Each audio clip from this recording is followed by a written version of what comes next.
स्वभावतोपास्तसमस्तदोषम् अशेष कल्याणगुणैकराशिम् व्यूहाङ्गिनं ब्रह्म परं वरेण्यम् ध्यायेम कृष्णं कमले क्षणं हरिम् अंगे तु वामे वृषभानुजं मुदा विराजमानाम् अनुरूपसौभगाम् सखी सहस्रे परिसेवितां सदा स्मरेम देवीं सकलेष्टकामदाम् जन्माद्यस्य यतोऽन्वयादितरत शार्थेष्वभिज्ञस्वराट् तेने ब्रह्महृदाय आदिकवये मुह्यन्ति यः सूरयः तेजो वारिमृदां यथा विनिमयो यत्र त्रिसर्गो मृषा धाम्ना स्वेन सदा निरस्तकुहकम् सत्यं परं धीमहि धर्मः प्रोच्चितकैतवोऽत्र परमो निर्मत्सराणां सताम् वेद्यं वास्तवमत्र वस्तु शिवदम्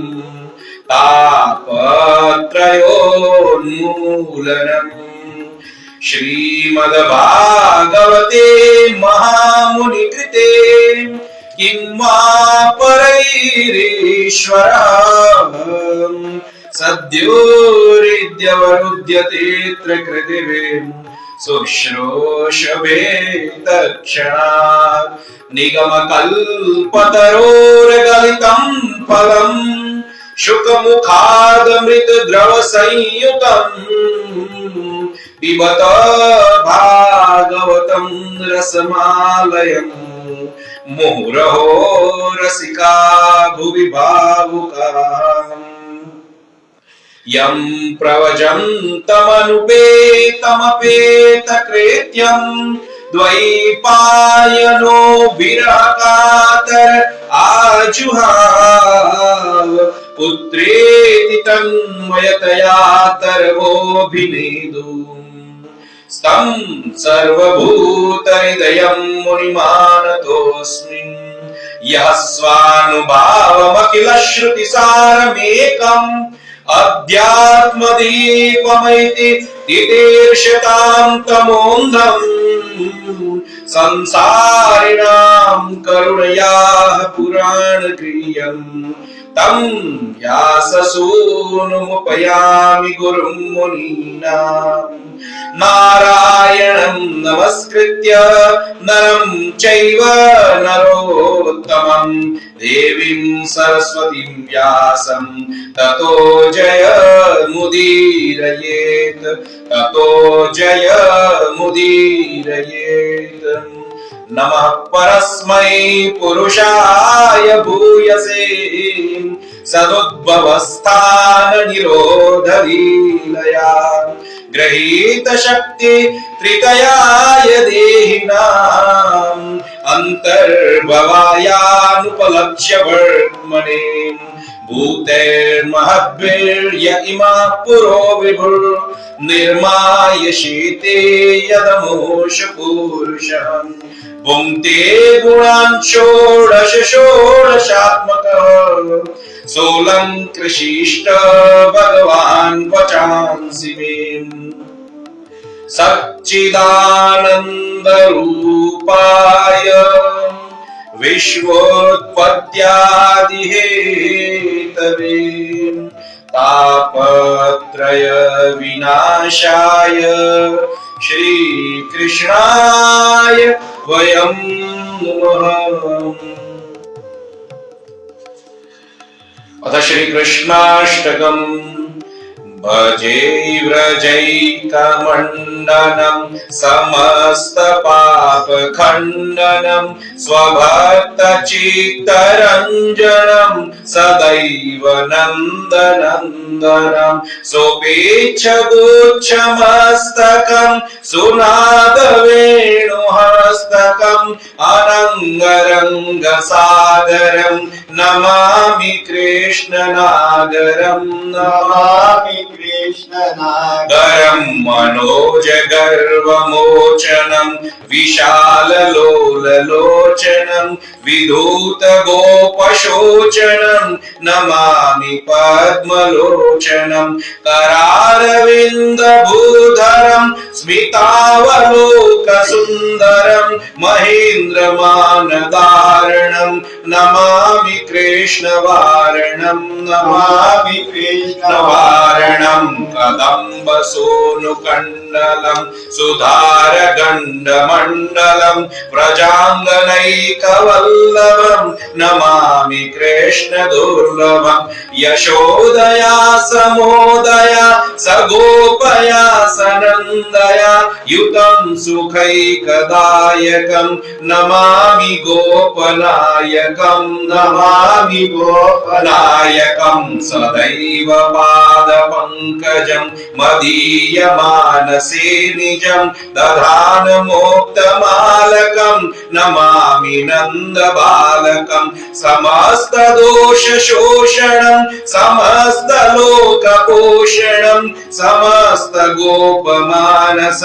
नमामि नन्दलालसं नमामि नन्दलालसं भुवो भरावतारकं भवाब्धिकर्णधारकं यशोमति किशोरकं नमामि चित्तचोरकं दिगन्तकान्तिभङ्गिनं सदा सदालिसङ्गिनं दिने दिने नवं नवं नमामि नन्दसम्भवं नमामि नन्दसम्भवं गुणाकरं सुखाकरं कृपाकरं कृपापरं सरद्विषन्निकन्दनं नमामि गोपनन्दनं नवीन गोपनागरं नवीन केलिलं पटं नमामि मेघसुन्दरं तडिप्रभालसत्पटं तडिप्रभालसत्पटं समस्त गोपनन्दनं मृदम्बुजैकमोदनं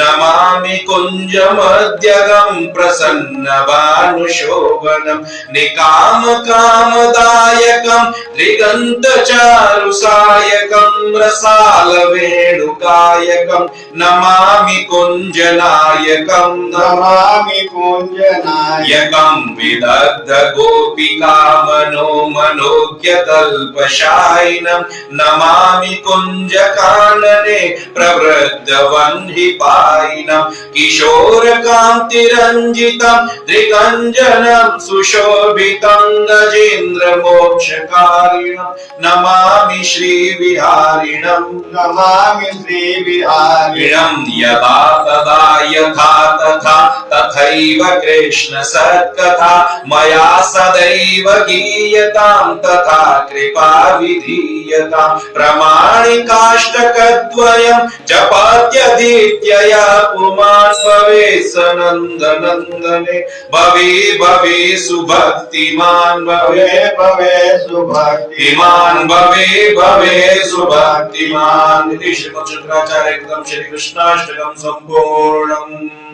बोलो कृष्ण कृष्ण कन्हैया लाल की जय। वृंदावन बिहारी लाल की जय। ओम नमः पार्वती पतये हर हर महादेव। धर्म की जय हो। अधर्म का नाश हो। प्राणियों में सद्भावना हो। विश्व का कल्याण हो। गौ हत्या बंद करो। गौ हत्या बंद करो। गौ माता की जय हो। सत्य सनातन धर्म की जय हो। सत्य सनातन धर्म की जय हो। सत्य सनातन धर्म की जय हो।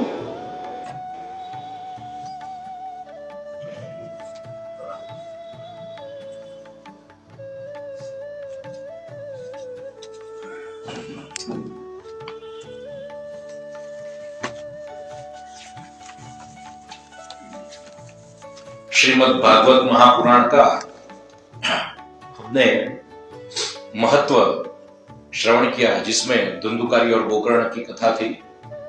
बहुत प्रेरणादायक कथा थी, समझने वाली कथा थी। जिन्होंने भी उनका लाभ लिया वो भाग्यशाली हैं। और आज फिर जो भगवान वेदव्यास जी ने मंगलाचरण जो किया है, नित्य हम उस मंगलाचरण का गान करते ही हैं, लेकिन आज उस मंगलाचरण से प्रारंभ करके हम आगे की कथा की ओर बढ़े। उसमें सर्वप्रथम जो मंगलाचरण है उसका प्रथम श्लोक तो कहते हैं, जन्माद्यस्य यतोऽन्वयादितरत् शार्थेष्वभिज्ञस्वराट्।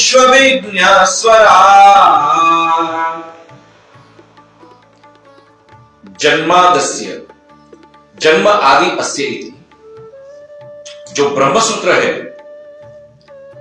भगवान वेदव्यास ने उपनिषद को सरलता से समझाने के लिए वेदांत का जो पूरा सार सम्यक प्रकार से जिसमें वर्णन किया है वो है ब्रह्मसूत्र। और उस ब्रह्मसूत्र का जो प्रथम सूत्र है वो है जन्माद्यस्येति अथा तो ब्रह्म जिज्ञासा, और दूसरा सूत्र है जन्मादस्येति। तो यहां पे ध्यान करने को कहा, सत्यम परम धीमहि। उसको भी दो प्रकार से समझाया है। श्रीधरी जी ने इस श्लोक का जब भावार्थ किया तो उसको दो प्रकार से समझाया, एक है स्वरूप लक्षण, एक है तटस्थ लक्षण। तो जो स्वरूप है, पहले तो स्वरूप के विषय में चर्चा करी कि कैसे सत्य का दान। तो कहते हैं, यत्र त्रिसर्गो मृषा, अर्थात जिस सत्य के कारण ये ब्रह्म में, ये जो जगत है, ये ब्रह्म में ये जो जगत है सत्य नहीं है, फिर भी सत्य जैसा प्रतीत होता है। यत्र त्रिसर्गो मृषा, त्रिसर्ग कौन कौन से त्रिसर्ग? तो कहते हैं भूत सर्ग। जो हम प्रकृति के तीन गुण होते हैं, एक होता है सत्व रजस, सत्व, दूसरा रजस, तीसरा तमस। उसमें तमस गुण से उत्पन्न है पंच महाभूत। ये पंच महाभूतों से जो सर्ग उत्पन्न हुआ, जो हम ये सृष्टि देख रहे हैं, वो है भूत सर्ग। दूसरा है राजस गुण से जो उत्पन्न है वो इंद्रिय सर्ग, जो हमारी ये इंद्रियां हैं, 5 कर्मेंद्रिय, 5 ज्ञानेंद्रिया। और तीसरा है उस इंद्रियों के देवता जो सात्विक सत्व गुण से उत्पन्न हुए। ये तीनों सर्ग जो है, तीनों सृष्टि जो है वो सत्य नहीं है, लेकिन सत्य जैसी प्रतीत होती है। आप हो कि समझ में नहीं आया? देखो, कहने का तात्पर्य ये पूरा शरीर समझ लो। कोई कहता है आप कोई भी काम करते हो तो अपने हाथ से करते हो। हाँ, हम अपने हाथ से करते हैं। वास्तविक रूप से क्या ये हाथ काम करता है? नहीं। इसकी जो ये हस्त है, उसमें जो इंद्रिया है, उस इंद्रिया का अधिष्ठाता देव कौन है? तो इंद्र। ये ग्रहण है, उसका अधिष्ठाता देवता कौन है? तो कहते हैं अश्विनी कुमार। समझ रहे हो? मुख का अग्नि। तो इसी प्रकार ये देवताओं का कार्य होता है। किसका होता है? देवता। यदि इस इंद्रिय में से देवता तिरोहित हो जाए तो कुछ भी ना हो। इसलिए करता है कौन? इंद्र। हाथ से काम करता है इंद्र, लेकिन हमको क्या लगता है? हम कर रहे हैं। बराबर? तो यानी समझ रहे हो ना, करने वाला कोई और है और लग रहा है हमको। तो ये भी एक झूठ, असत हमें सत्य के रूप में भाषित होता है। लेकिन वास्तविक रूप से देखा जाए तो ये क्या है? ये जो इंद्रियां हैं, इंद्रियों के अधिष्ठाता देह और ये जो शरीर है, वो भी अपने आप उसकी स्वतंत्रता है? या ये जो शव रहेगा, शव में ये सब रहेगा? नहीं रहेगा। अर्थात इसका अर्थ क्या हुआ? इसका अर्थ ये हुआ कि उनको भी प्रकाशित करने वाला तत्व कौन है? आत्मा तत्व है। कौन है? आत्मा तत्व। स्वेन एव धामना, अपने स्वरूप भूत तेज से जो प्रकट होता है। कहने का तात्पर्य आत्मा ही नहीं रही शरीर के अंदर, तो ये शरीर शव है। तो तेज किसका हुआ? आत्मा को हुआ। तो ये हुआ स्वरूप लक्षण कि मूल सत्य कौन है? आत्मा है।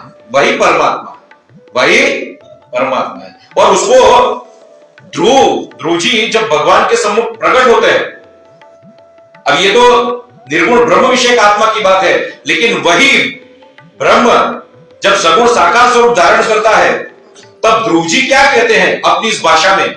तो कहते हैं योऽन्तः प्रविश्य मम वाचमिमां प्रसुप्तां संजीवयत्यखिल शक्तिधरः स्वधाम्ना अन्याश्च हस्तचरण श्रवणत्वगादीन् प्राणान्नमो भगवति पुरुषाय तुभ्यम्। प्राणान्नमो भगवति पुरुषाय तुभ्यम्। जब भगवान विष्णु साक्षात नारायण अपना स्वरूप भूत तेज, अपना जिस स्वरूप का वो ध्यान कर रहा था ध्रुव, वो हृदय में से तिरोहित कर देते हैं। कौन? भगवान। और साक्षात प्रकट हो जाते हैं बाहर। तब ध्रुव जब आंखें खोलता है, उसका ध्यान टूटा, तब साक्षात भगवान प्रकट होते हैं नारायण। और उस स्तुति में क्या कहता है कि आप वो हो जिसके कारण ये सब शरीर, इंद्रिया, मन आदि जिससे प्रकाशित होते हैं। ये प्राण जिसके कारण पोषण पा रहा है, ये प्राण यदि क्रियान्वित है किसके कारण? भगवान के कारण। आपने निष्क्रिय को क्रियान्वित किया, जो मृत समान था उसको जीवित किया। और बहुत अच्छी तरह से यहां पे समझाएगा। तो अब जब तटस्थ लक्षण की बात आती है तो भगवान के वो उदार कर्म होते हैं। तो कौन से सत्य का ध्यान करना है? तो कहते हैं जिसमें से उत्पत्ति होती है, जिसमें से उत्पत्ति होती है, जो अपनी उत्पत्ति करता है। कोई किसकी? समग्र सृष्टि की। फिर पालन करता है और प्रलय करता है। उत्पत्ति पालन प्रलय समीहा। तो प्रकृति में से उत्पत्ति होती है। सांख्य लोग जो सांख्यवादी लोग जो है वो किसका ध्यान करते हैं? प्रकृति का, क्योंकि उनके लिए ये सब प्रकृति से उत्पन्न है ये जगत। लेकिन वस्तुतः तो भगवान प्रकृति से सर्वथा अतीत है। प्रकृति से अतीत है, निर्लिप्त है। भगवान स्वयं प्रकृति के 3 गुणों को धारण करके ये सब कार्य करते हैं। तो प्रकृति का ध्यान नहीं करना है तो किसका ध्यान करना है? तो कहते हैं जीव का ध्यान करना है, अभिज्ञ जो सर्वज्ञ है उसका ध्यान करना है। तो क्या है वो जीव का ध्यान? जीव जो है, ये जीव जो सर्वज्ञ है, जीव सर्वज्ञ है? नहीं। जीव सब कुछ जानता है? नहीं। जीव और ईश्वर, इन दोनों के बीच का भेद तुलसीदास जी ने बहुत अच्छी तरह से बताया। आप मंजीरा ले लो हाथ में। तो क्या कहा? तो कहते हैं जो सब के रह ज्ञान एक रस, श्री राम जय राम जय जय राम।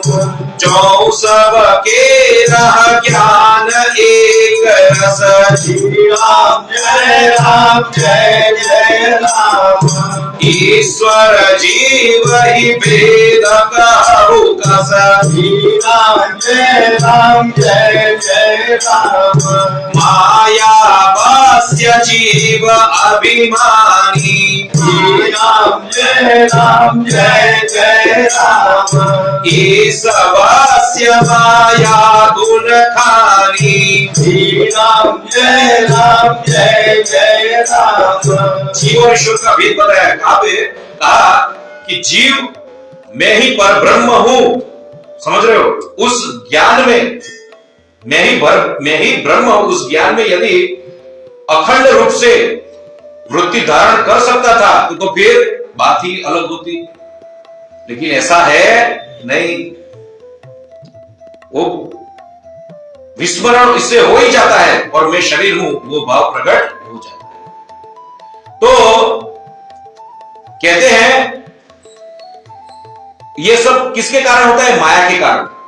जीव माया के वश में है, जीव माया के वश में। प्रकृति के जो 3 गुण है उस माया के वश में जीव है, लेकिन ईश्वर तो उस गुणों का अधिपति है, मायापति है, मायापति है। माया माया सब कोई भजे,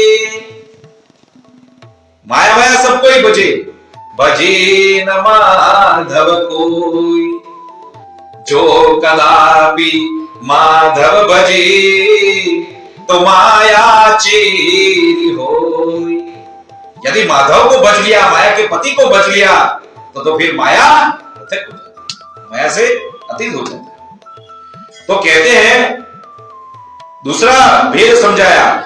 कहते हैं पर बस जीव स्वबस भगवंता, श्री राम जय जय राम। पर बस जीव स्वबस भगवंता, श्री राम जय जय राम।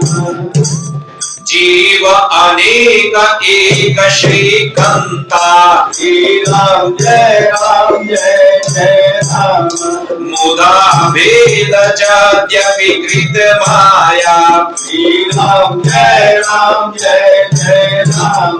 बिनु हरि जाय न कोटि उपाया, श्री राम जय राम।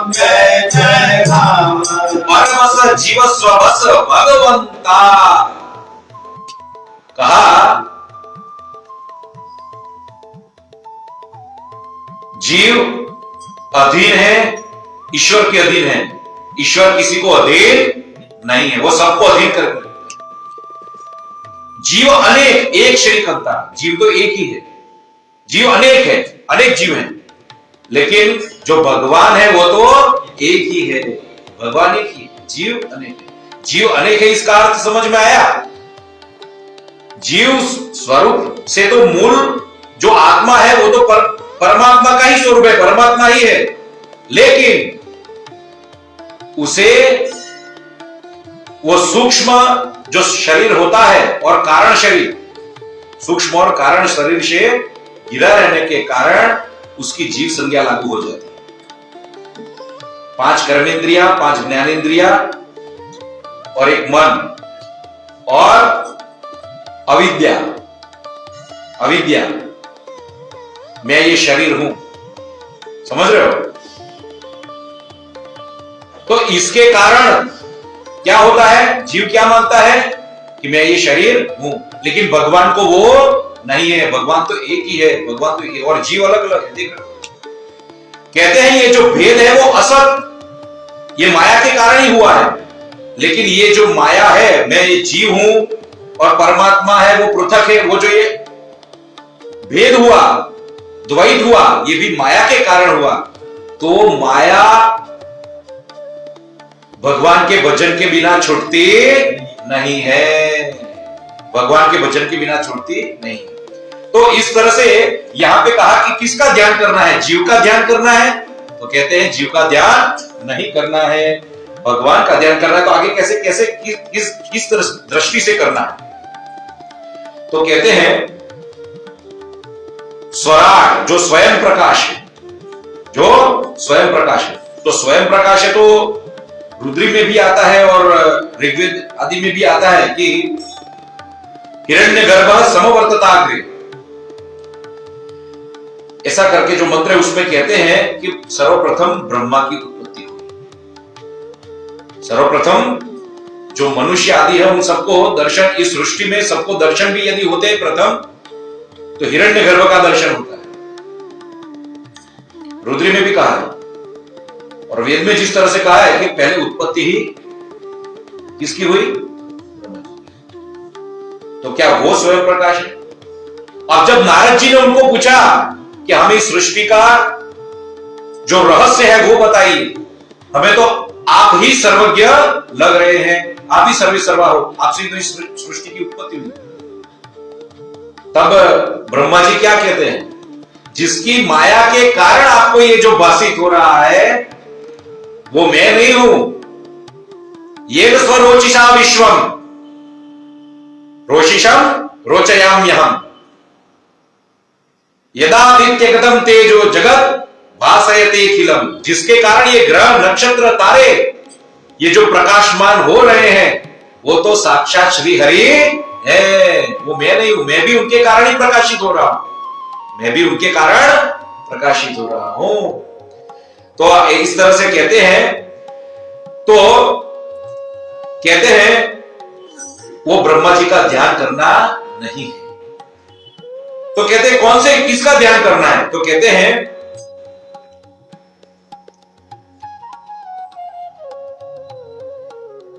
तेन ब्रह्म हृदय आदि कवि, उस आदि कवि का। कौन आदि कवि? यानी ब्रह्मा जी को आदि कवि कहते हैं। कवि क्रांत दर्शिनम सर्वज्ञम, तो वो ब्रह्मा जी का नहीं, उसको भी मन से जिसने वेदों का संपूर्ण ज्ञान दिया। वेदों का संपूर्ण किसने दिया? परमात्मा ने। केवल कृपा मात्र से दे दिया, केवल कृपा मात्र से ब्रह्मा जी को ज्ञान दे दिया। उस परमेश्वर का ध्यान करना है। वो ज्ञान कैसा है? तो कहते हैं मोह्यन्ति यत् सूरया, जिस ज्ञान के विषय में देवता भी मोहे हो जाते हैं। ऐसा कैसा ज्ञान है? क्योंकि वेदों का ज्ञान है। और वेदों का ज्ञान कैसा होता है? तो कहते हैं परोक्षवादः वेदोयम्, ये जो वेदों का ज्ञान है इतना गंभीर और गूढ़ है कि बड़े से बड़े लोग भी मोहित हो जाते हैं। सृष्टि की रचना के पूर्व ब्रह्मा जी ने भी भगवान से यही कहा कि मैं मोहित न हो जाऊं, मुझे अभिमान न हो जाए, मुझ में वेदों का ज्ञान अखंडित रूप से रहे, मुझे इसका अभिमान ना हो जाए और मैं यथार्थ भाषण करूं। तो ये सब यथार्थ चेष्टा करूं, तो ये सब किसके कारण? तो भगवान के कारण। इसके कारण भगवान का ध्यान करना। धीमहि, जो गायत्री मंत्र है उसमें धीमहि पद आता है, तो ये गायत्री मंत्र का ही भाष्य है। तो उस पर ब्रह्म का ध्यान करने को कहा है। अब ये हुई श्रीधरी जी ने जो मूल व्याख्या बताई है, ये व्याख्या।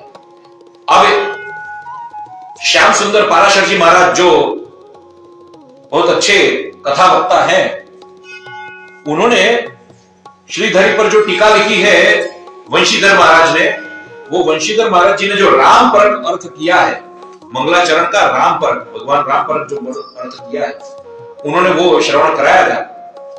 तो वो ही हम यहां पर व्यक्त कर रहे हैं। यथामति हमने इसमें थोड़े और गर्भित जाने का प्रयत्न किया है और आपको श्रवण करा रहे हैं। तो कहते हैं जन्माद्यस्य यतः अस्य श्री रामस्य यतः यस्मात् दशरथ गृहे जन्म आदि प्रागट्य वनगमनम रावणोद्धारात्मकम। भगवान ने राजा दशरथ के घर जन्म लिया और वनगमन एवं रावण का उद्धार आदि लीलाएं की। जन्म स्थिति जन्मादि भवति, कहते हैं भगवान अजन्मा होते हुए भी, अनादि होते हुए भी भक्तों पर अनुग्रह करने के लिए राजा दशरथ के घर जन्म लिया। भगवान तो अजन्मा है ना, उनका जन्म थोड़ा होता है। जन्म मृत्यु भगवान की होती है? नहीं होती। तो श्रीमद् भगवद गीता में भी यही कहा है भगवान कृष्णचंद्र ने, जो उनका जो मूल स्वरूप बताया, परब्रह्म स्वरूप मूलतः, तो कहते हैं अजोपि सन्न व्ययात्मा भूतानाम ईश्वरोपि सन प्रकृतिं स्वामधिष्ठाय संभवाम्यात्म मायया। मैं अजन्मा हूं, अनादि। और हम पहले कई बार चौपाई में गा चुके हैं, एक अनीह अरूप अनामा। भगवान तो अजन्मा है, राम अजन्मा है। और फिर कहते हैं यही बात श्रीमद् भागवत में भी लिखी है कि देवताओं की प्रार्थना से परब्रह्म परमात्मा श्री हरि जो है वो राम, लक्ष्मण, शत्रुघ्न और भरत, ये चारों के रूप में प्रकट हुए, वही श्री हरि। तो कहते हैं तस्यापि भगवान एष साक्षात् ब्रह्ममयो हरिः अंशाशेन चतुर्दागा पुत्रत्वं प्रार्थितः सुरैः। अब दूसरा कहते हैं जन्माद्यस्य यतोऽन्वयाद् इतरतः अन्वयात् इतरतः। इसमें इतरतः का अर्थ है कि सामान्य मैथुन आदि से, जो मैथुन की रीत होती है, ऐसे भगवान प्रकट नहीं हुए हैं। तो भगवान कैसे प्रकट हुए हैं? तो कहते हैं यज्ञ से उत्पन्न हुए। जो प्रजापति पुरुष है वो प्रकट हुए थे और उन्होंने चरु दिया था जिसमें खीर थी, हविष्य था। उस हविष्य से जिसकी उत्पत्ति है, ऐसे भगवान। तो कहते हैं संसारोत्पत्ति क्रिया यथा चरु भक्षणा तत्र पितरौ संबंध भावः। और यही बात वाल्मीकि रामायण में भी लिखी है। वहां पे लिखा है विष्णुरर्धम महाभागम पुत्र वैश्वातुनंदनम। वही जो खीर है वो विष्णु स्वरूप है साक्षात, और उसी खीर से उन चारों की उत्पत्ति हुई है। खीर भी विष्णु स्वरूप। तो गीता में भी भगवान यही कहते हैं अहम क्रतुर अहम यज्ञ, ये सब यज्ञ स्वरूप मैं ही हूं। ये यज्ञ स्वरूप, मैं तो यज्ञ स्वरूप हूं। सब कुछ ये यज्ञ में जो भी मंत्र, कर्म, ब्राह्मण, जो भविष्य आदि जो भी है, वो सब कुछ मैं हूं। इसलिए तो हम भोजन के पहले कहते हैं ना, ब्रह्मार्पणम ब्रह्महविर ब्रह्माग्नौ ब्रह्मणाहुतम ब्रह्मैव तेन गंतव्यम ब्रह्म कर्म समाधिना। और अब कहते हैं अन्वयात् का अर्थ अनुपश्यात् अयात् अगच्छत्। कहते हैं जन्म तो अयोध्या में हुआ, लेकिन फिर वो चले गए किसी और जगह पर चले गए। कहां पे चले गए? इतरत्र चित्रकूटे वासः, चित्रकूट पे चले गए। तो कहते हैं त्यक्त्वा सुदुस्त्यज सुरेप्सित राज्य लक्ष्मी अरण्यम अगाल।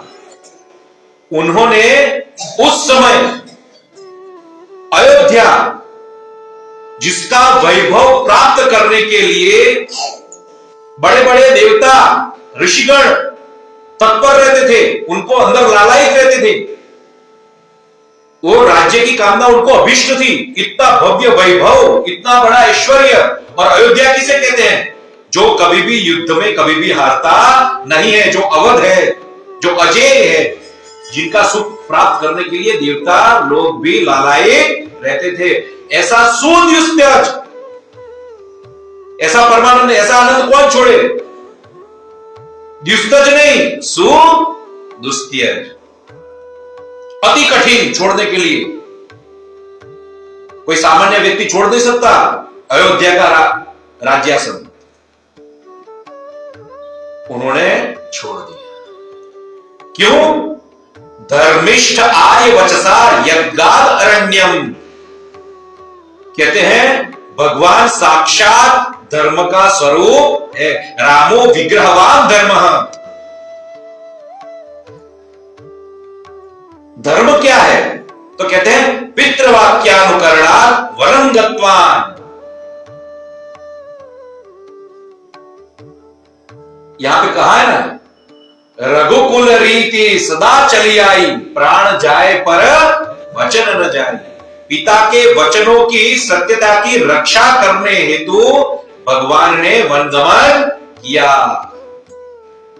अनुचित उचित विचार तजी।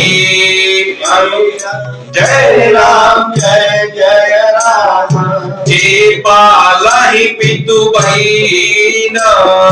श्री राम जय राम जय जय राम। भाजन सुख सुजस के। श्री राम जय जय राम। बसहि अमर पति ऐन। श्री राम जय जय राम। कहते हैं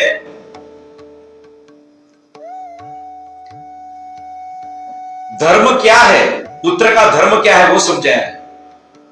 अब ये धर्म पर यदि लोग चलने लग जाए तो समझ लो वही त्रेता युग जैसा वातावरण हो जाए। कहते हैं माता पिता जो कहते हैं वो आज्ञा उचित लगे या अनुचित लगे, हमें उस आज्ञा का पालन करना है। और राम जी ने वो किया और उससे क्या प्राप्ति होती है? अमर पद प्राप्त होता है, सुयश की प्राप्ति होती है, सुख का भागी होता है, उसको सुख ही सुख प्राप्त है। तो भगवान राम ने वही किया। तो कहते हैं जन्माद्यस्य यतोऽन्वयादितरत शार्थेष्वभिज्ञस्वराट्। उसमें अभिज्ञा गया अपस्वराट। तो स्वराट का अर्थ क्या है? तो कहते हैं सीतया सह राजते शोभते इति स्वराट। जो सीता जी हैं वो भगवान के वाम अंग यानी वामांग, उनके गोद में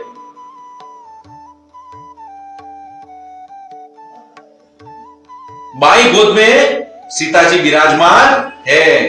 और इनके कारण वो जो युगल स्वरूप है वो सुशोभित होता है, सुशोभित होता है।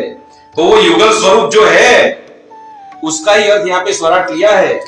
और वो उस पर से तो बहुत अच्छा भजन है, वो भजन हम उसका गान करेंगे। वो युगल स्वरूप कैसा है?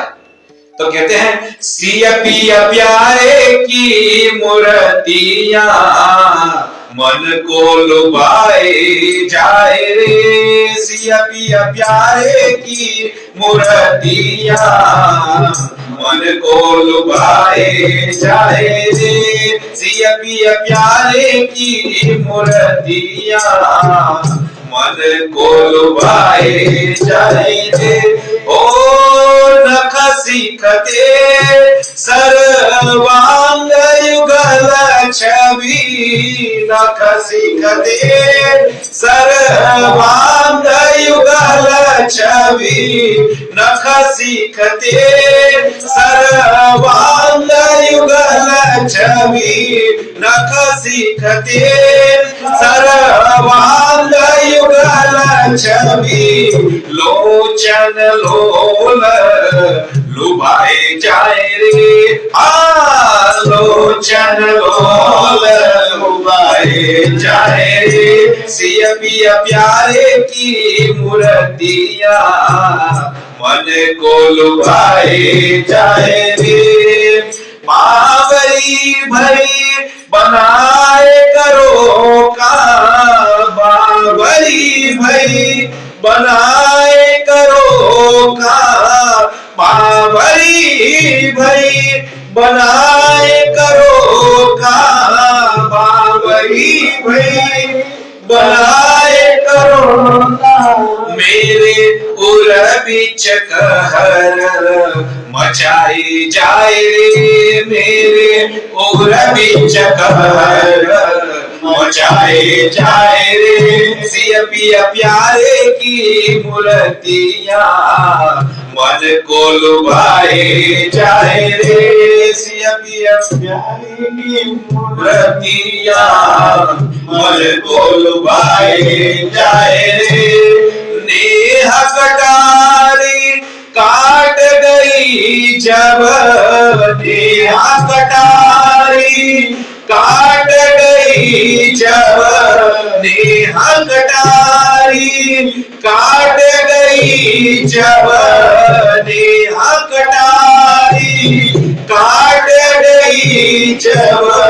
भक्त की नींद उड़ाए जाए रे हाँ भक्त की नींद उड़ाए जाए रे सिया पिया प्यारे की मूर्तियां मन को लुभाए जाए रे सिया पिया प्यारे की मूर्तियां मन को लुभाए जाए रे छोड़ कपोलनी अलग नदनिया छोड़ कपोलनी अलग नदनिया छोड़ कपोलनी अलग नदनिया छोड़ कपोलनी अलग नदनिया अंग अंग मोर दसाए जाए रे हाँ अंग अंग मोर दसाए जाए रे सिया पिया प्यारे की मूर्तियां मन को लुभाए जाए रे सिया पिया प्यारे की मूर्तियां मन को लुभाए जाए रे अरुण अधर मुस्कनी मन मोहनी अरुण अधर मुस्कनी मन मोहनी अरुण अधर मुस्कनी मन मोहनी अरुण अधर मुस्कनी मन मोहनी मोह के पास फसाए जाए रे हाँ मोह के पास फसाए जाए रे सिया पिया प्यारे की मूर्तियां मन को लुभाए जाए रे सिया पिया प्यारे की मूर्तियां मन को लुभाए जाए रे वो सर्वांग युगल छवि का दर्शन कितना अद्भुत है कितने सुंदर कपोल उन्नत नासिका वो सुंदर कुंडल धारण किए हैं मुकुट धारण किया है और कहते हैं कि जो रत्नों की माला धारण किए हैं और वामांक में मां सीता और वो जो सुंदर स्वरूप है अरुण अधर जो होठ है वो भी रक्त वर्ण जो होठ है वो सुंदर लुभावने लग रहे हैं और कितने सुंदर युगल छवि का यहाँ पे वर्णन किया गया है। तो यहाँ पे कहते हैं स्वराट का अर्थ सीतया सहराजते शोभते इति स्वराट। अब कहते हैं तेने ब्रह्मरिदाय आदि कवये वाल्मीकि हृदये ब्रह्म रामायण ज्ञानम तेरे अवतारा पूर्वमेवे विस्तारयामास। अर्थ होता है कि रामायण में कुछ अंश ऐसे हैं जो पहले हो चुके थे वाल्मीकि रामायण और कुछ अंश ऐसे हैं जो बाद में होने वाले थे। ये सब का ज्ञान जिसको हो गया है किनको हुआ है वाल्मीकि जी। किनकी कृपा से हुआ है भगवान की कृपा से। माध्यम कौन बना ब्रह्मा जी ने। ब्रह्मा जी ने कहा उपदेश दिया कहा वाल्मीकि रामायण लिखो। अब आपको मुझे पता नहीं है आपने सुना हो या ना सुना हो लेकिन भगवान का पुनः राज्याभिषेक हो गया। रावण का वध करने के पश्चात उसके बाद जो प्रजा में बात चली थी भगवती मां सीता उनके विषय में, और उनकी जब परीक्षा करने के हेतु जब विचार आया और उस विचार को क्रियान्वित करते हुए भगवान राम ने उनको पुनः वन में भेज दिया, यानी त्याग ही किया एक प्रकार। उसके पश्चात जो कथा है वो वाल्मीकि जी ने उस समय हुई नहीं थी, उन्होंने लिखी और ऐसा ही हुआ है। यानी जो राज्याभिषेक और मां सीता का वनगमन हुआ तब तक कथा हो गई थी, तब तक राम ने वो सब किया था, भगवान राम और सीता ने वो लीला निभाई थी। लेकिन उसके बाद वो भविष्य में, समझ रहे हो, और उनका अनुगमन करते हुए राम ने वो सब लीलाएं की। ब्रह्मा जी ने वचन दिया था कि नतेवाग नृता काव्ये काचिदत्र भविष्यति गुरु राम कथाम पुण्याम श्लोकबद्धाम मनोरमाम। आप वाल्मीकि रामायण का जो भी कुछ भी लिखेंगे वो कुछ भी व्यर्थ नहीं होगा, कुछ भी मिथ्या नहीं होगा, और भगवान राम ने वो सत्य किया। तेने ब्रह्म हृदय आदि कवये, वहां ब्रह्मा जी को ज्ञान हुआ है भगवान की कृपा से, जो हमने पहले अर्थ लगाया उसमें। वेदों का ज्ञान भगवान की कृपा से, और यहां वाल्मीकि जी को भी भगवान की कृपा से ज्ञान हो गया, ब्रह्मा जी को निमित्त बना। और कहते हैं प्रारंभ कैसे हुआ वो तो जानते हो ना, कि नदी के किनारे बैठे थे और क्रौंच पक्षी था, क्रौंच युगल पक्षी कामरत था, एक दूसरे को प्रेम कर रहे थे, और उसी समय एक शिकारी आया, बहलिया, उसने आकर एक पक्षी को, उनमें से एक को मार दिया, मादा को मार दिया। और फिर जो नर क्रौंच ने, अब ये क्रौंच पक्षी कैसा होता है, बहुत सहानुभूति वाला, बहुत भावनाशील, सामान्य पक्षी नहीं है ये। क्रौंच, सारस, ये सब जो पक्षी हैं, मोर इत्यादि, ये दैवी पक्षी कहे गए, भावनाओं से ग्रस्त, बहुत करुण रुदन आक्रंद किया, और ये सब उनसे देखा नहीं गया। तुरंत श्राप दे दिया, वाल्मीकि जी ने श्राप दिया, उनका शिष्य था वहां पे, उन्होंने भी देखा कि अब तुझे शांति की प्राप्ति नहीं होगी। शिकारी को बोल दिया, तुझे शांति की प्राप्ति नहीं होगी। जो दूसरों की शांति छीनते हैं, और विशेषतः आपको पता है, जब कामरत होता है, भोजन करता है, निद्रा मग्न होता है, तब किसी भी प्राणी को स्नान करता है, तब ऐसी अवस्थाओं में किसी भी प्राणी को विक्षेप नहीं करना चाहिए। और यहां पे तो उनका प्राण ले लिया, यहां पे प्राण ले लिया। और फिर वो जो हृदय में जो भावना उत्पन्न हुई, क्योंकि यहां पे वियोग हुआ है, तो वहां पर सीताराम का वियोग हुआ है, वहां पे सीताराम का वियोग हुआ है, तो फिर वही वहां पे ही उन्होंने वाल्मीकि रामायण की रचना प्रारंभ की। और हमें इस जगत को कहते हैं अनुपम, अनुपम। वाल्मीकि रामायण की जोड़ नहीं है, रामायण का मूल है वाल्मीकि रामायण, और वही वाल्मीकि जी तुलसीदास जी बनकर प्रकट हुए हैं, आप सब जानते हैं। तो कहते हैं, कह दिया कि मां निषाद प्रतिष्ठाम त्वमगमः शाश्वती ही समा यत् क्रौंच मिथुनादेकम अवधि काम मोहितम। इस तरह से श्राप देकर फिर चालू हो, प्रारंभ हुआ। और आगे कहते हैं, मह्यन्ति यत् सूरयः। कैसा वाल्मीकि रामायण? तो कहते हैं, जिनके विषय में यत्र रामायणः विषये सूरयः विद्वांसोऽपि मुह्यन्ति। बड़े बड़े विद्वान मोहित हो जाते हैं। भगवान राम का चरित्र ऐसा है रामायण में। तो कहते हैं, इसके लिए तुलसीदास जी ने भी बहुत अच्छा लिखा है। तो कहते हैं, चिदानंदमय देह तुम्हारी श्री राम जय जय राम। विगत विकार जान अधिकारी।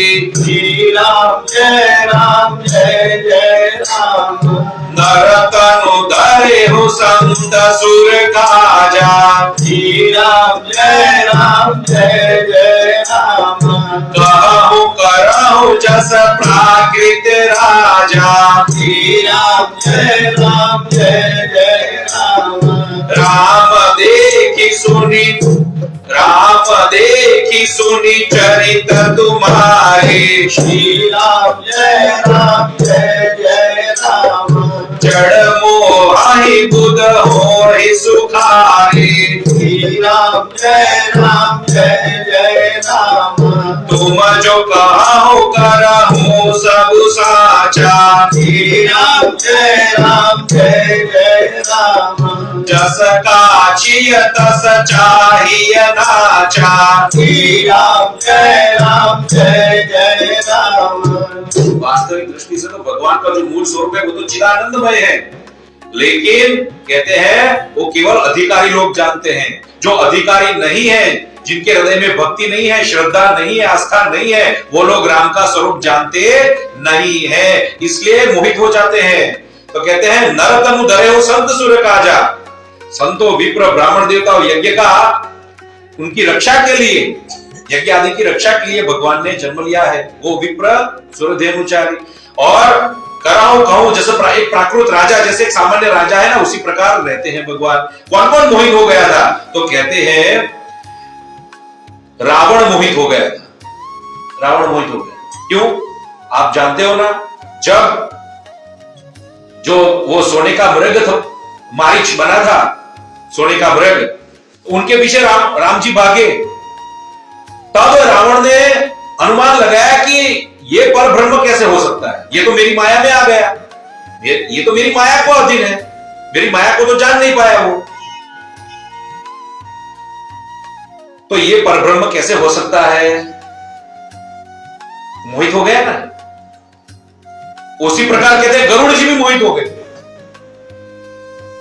नागपाश से जब बांध दिया भगवान को, तब छुड़ाया किसने? गरुड़ जी ने। गरुड़ जी ने कहा ये नागपाश से बंध जाते हैं, ये कैसे संभव है? ये परब्रह्म होते तो ऐसा होता ही नहीं, ये परब्रह्म होते तो ऐसा होता ही नहीं।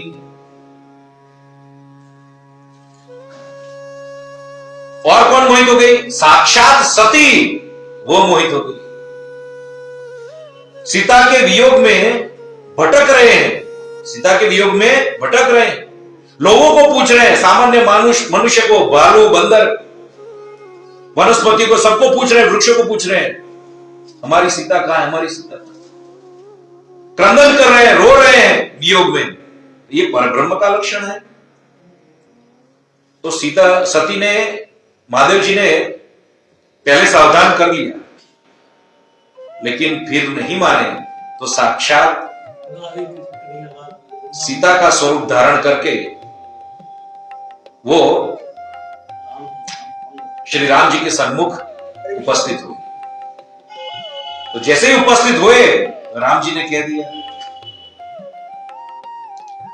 महादेव जी साथ में नहीं आए, साथ में नहीं आए। तो वहां पे सती जी को अंदर से बहुत क्षोभ हुआ, और फिर आगे की कथा आप जानते हो। तो यहां पे सती भी मोहित हो गई। चौथे कहते हैं काकभूषणी जी, वो भी मोहित हो गए। अब हमने मानस की कथा इतनी दीर्घ रूप से श्रवण नहीं किया था, बहुत पहले किया था तो विस्मरण हो गया था। अभी 5 दिन पूर्व निम्बार्क संप्रदाय के जो संत महात्मा पधारे थे, कि इनकी कृपा से हमें उन्होंने उनका रहस्य बताया कि ये लीला अयोध्या में हुई थी कि काकभूषणी जो है वो देख रहे हैं कि हाथ में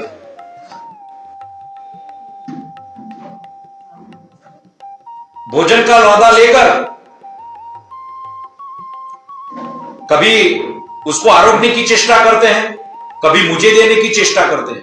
मैं नजदीक जाता हूं तो वापस तुरंत ले लेते हैं, और मैं यदि थोड़ा बहुत भी नजदीक जाता हूं या फिर वापस चला जाता हूं तो रोते हैं। तो ये तो एक बालक जैसी चेष्टा हो गई, बालक जैसी चेष्टा हो गई। इसको कवल कहते हैं, हाथ में जो रहते हैं।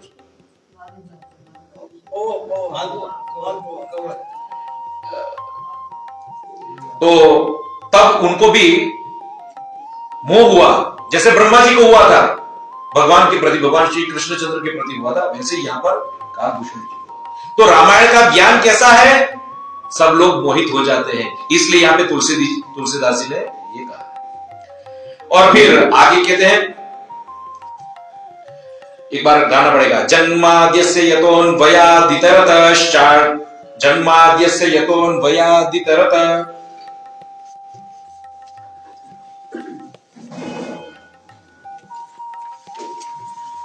जन्माद्यस्य यतोऽन्वयादितरतश्चार्थेष्वभिज्ञस्वराट्, तेने ब्रह्महृदाय आदिकवये मुह्यन्ति यत्सूरयः। अब कहते हैं, तेजो वारिमृतां यथा विनिमयो। यहां पे तेजो वारिमृतां, इसका अर्थ क्या लगाया है, तो कहते हैं अत्र तेजो वारिमृतायां विनिमयो विपरीत भावो दर्शितम्। जैसे वो मूल श्लोक में पहले समझाया गया कि जल में थल और थल में जल। आप कहीं जब दूर जाते, आप जानते हो कि मरुस्थल से यदि आप जा रहे हो तो उसमें आप देखना कि सूर्य की जो रश्मियां हैं उनके कारण आपको ऐसा लगता है कि यहां पे जल है, वहां पे जल है। मरुस्थल पे थोड़ा जल होता है, लेकिन आपको ऐसा लगता है वहां पे जल, तो लेकिन फिर भी हमें तो ऐसा लगा है कि वहां पे जल है। एक मुठ भी, थोड़ा भी पानी वहां पे नहीं पी सकेगा क्योंकि जल है ही नहीं, लेकिन हमें लगा जल है, तो वो सत्य। तो उस तरह से यहां पर भी जल में थल, थल में थल किस तरह से होता है, तो कहते हैं बहुत अच्छी तरह से समझाया। तो 3 तरह से समझाया। तेजो वारिमृता, उसमें जो तेज है उसका अर्थ हुआ अग्नि। तो कहते हैं तेजो अग्नौ वन गमने सीता न्यास समये शीतत्वं कृत्वान्। अब देखो इसके पीछे एक कथा है। तेज का अर्थ हुआ अग्नि, तेज का अर्थ हुआ अग्नि, लेकिन वो ही अग्नि है वो अब शीतल प्रतीत हो रही है। अब इसका स्वरूप यहां पे राम पर कैसा समझाया, तो कहते हैं भगवान वन गमन के लिए जब सीता जी के साथ चले, उसके पूर्व साक्षात अग्नि देवता प्रकट हुए। ब्रह्मण्य पुराण की कथा है, साक्षात अग्नि देवता प्रकट हुए, लेकिन वो ब्राह्मण के रूप में प्रकट हुए, ब्राह्मण देवता के रूप में। और राम जी से आज्ञा लेकर कहा कि मैं आपको ये छाया प्रदान करता हूं, सीता की छाया प्रदान, क्योंकि आगे हरण होने वाला है, आप हमें इनका ये मूल स्वरूप दे। तो मूल स्वरूप जो सीता माता थी, जो वो किनको लौटा दिया, अग्निदेवता।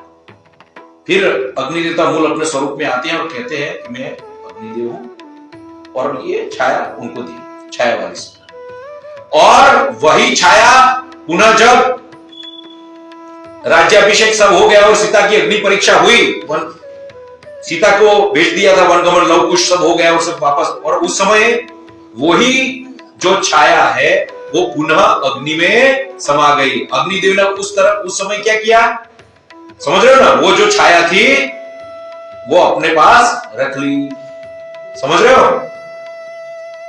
तो यहां पे यही बताया, वो छाया शीतल समान थी, वो छाया शीतल समान थी। मूल जो अग्नि वाली जो छाया, जो अग्नि स्वरूप सीता थी भगवती, वो किसके पास चलेगी, अग्नि देवता के पास। तो ये हुआ ना, ये लीला हुई ना। अब कहते हैं वारी, वारी का अर्थ होता है जल। तो भगवान राम ने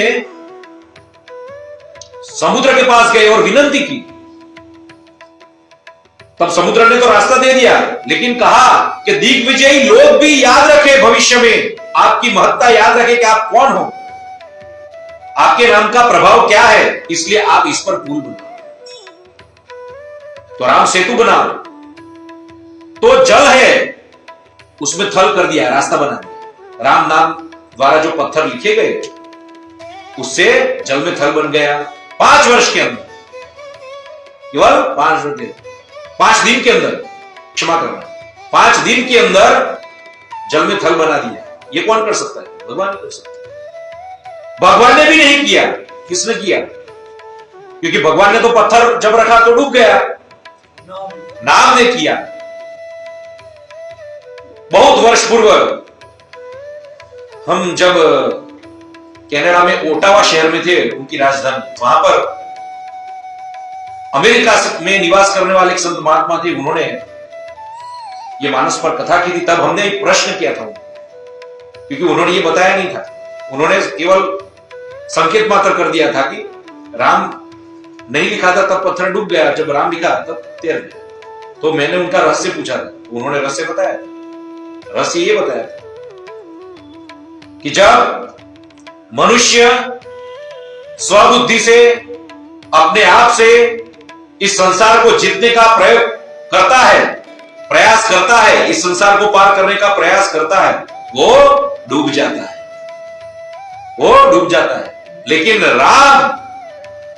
राम ने जिसका हाथ पकड़ लिया, राम रूपी नाम ने जिसका हाथ पकड़ लिया, नाम रूपी राम ने जिसका हाथ पकड़ लिया, वो सरलता से तैर जाता है, सरलता से। तो यहां पे तेजो वारी मृदाम, मृदाम यानी मृतिका, मिट्टी, इसका अर्थ क्या लगाया? तो कहते हैं चरण रज कणेन अहल्योद्धारण कृतम, अपनी केवल चरण रज से मां अहल्या, वो पत्थर थी, वो पत्थर थी, उसको सजीवन कर दिया चरण कण, अपनी चरण कण के स्पर्श मात्र से। तो तेजो वारी मृदाम यथा विनिमय, जल में थल, थल में जल। तो यहां पर भी भगवान ने अपनी लीला से ये किया। अब उसमें कोई आश्चर्य की बात नहीं है। यहां पे तो तुलसीदास जी ये कहते हैं, जिस तरह से भगवान के वेणुनाद से दशम स्कंद में जड़ चेतन हो जाता है और चेतन जड़ हो जाता है, जो गाय आदि है वो एक मूर्ति का स्वरूप धारण कर लेती है, स्थिर हो जाती है, हिरण आदि। और जो वृक्ष है वो रोमांच प्रकट करते हैं, वृक्ष रोमांच प्रकट करते हैं, तरुलता खिल उठती है ना। उसी प्रकार यहां पे तुलसीदास जी कहते हैं, जो चेतन कहां जड़ करई, श्री राम जय राम जय जय राम, जो चेतन कहां जड़ करई, श्री राम जय राम जय जय राम, जड़ ही करही चैतन्य, श्री राम जय जय राम, अस समर्थ रघुनायक ही, श्री राम जय जय राम, बजहि जीवति धन्य, श्री राम जय जय राम। जड़ से चेतन, चेतन से जड़ करने वाले ऐसे समर्थवान साक्षात भगवान श्री राम जी को शत शत नमन। आगे कहते हैं यत्र त्रिसर्गो मृषा, हमने पहले कहा ब्रह्म में अमृषा यानी सत्य जैसा प्रतीत होता है, मिथ्या सर्जन भी सत्य जैसा प्रतीत होता है, ये जो सृष्टि मिथ्या। यहां पे कैसा अर्थ किया है? तो कहते हैं अयोध्यावासी नाम वानराणाम ऋषिणाम च भावोपि सत्यम कृतम, अयोध्या में प्रकट होकर वहां के नर नारी को आनंद करवाया ना, लीला दिखाई। किष्किंधा में वनवासी के रूप में, वनवासी के रूप में वहां के भालू, बंदर इत्यादि को, और दंडकारण्य में तो कहते हैं ऋषि मुनियों को प्रसन्न किया राक्षस आदि को मारकर।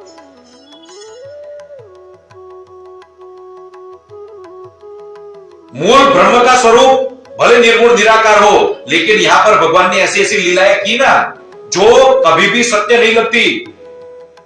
रावण ने तभी जान लिया जब खरदूषण को मार लिया। भगवान ने जब खरदूषण का वध कर दिया तभी रावण जान गया था ये मेरा काल है, क्योंकि असंभव जैसा था। सामान्य मनुष्य कोई कर सकता है क्या ये सब बात? नहीं कर सकता। और अथवा कहते हैं 3 वचन को सत्य करने हेतु, कौन से? तो कहते हैं सनकादिक का श्राप, जो जय विजय को सनकादिक का श्राप लगा था, तो वहां पे फिर 3 जन्म आते हैं, उनमें ये रावण और कुंभकर्ण, उसका उद्धार भगवान के द्वारा ही होने वाला था। और कहते हैं दूसरा ब्रह्मा जी का दूसरा जो कहते हैं कश्यप अदिति ने जो तप किया था और भगवान को कहा था पुत्र रूप में अवतरित हो, और रामचरितमानस में मनुष्य रूप कहा है ना, वहां पे मनुष्य रूप कहा, वाल्मीकि रामायण में कश्यप। और तीसरा तो कहते हैं रावण का त्रास इतना बढ़ गया था कि देवताओं को प्रार्थना करनी पड़ी भगवान को, और फिर भगवान ने कहा कि धैर्य रखो, मैं अवतार लूंगा। तो ये 3 कारण, यत्र त्रिसर्गो मृषा। अब ये 3 कारण परब्रह्म का स्वरूप ही है, साक्षात परमात्मा ही अवतार लेते हैं और ये सब कार्य कर सकते हैं, सामान्य मनुष्य कर सकता नहीं। धामना स्वेन सदा निरस्त कुहकम, वहां पे स्वयं प्रकाश का अपने स्वरूप भूत तेज से माया को दूर करते हैं, निष्कपट कर देते हैं और स्पष्ट रूप से बता देते हैं कि मैं ही परब्रह्म परमात्मा हूं, आत्मा स्वरूप नहीं परब्रह्म परमात्मा हूं। यहां पर भगवान राम कहते हैं स्वेन धामना प्रकाशेन समस्तानाम अवताराणाम प्रकाशम निरस्तीकृतम।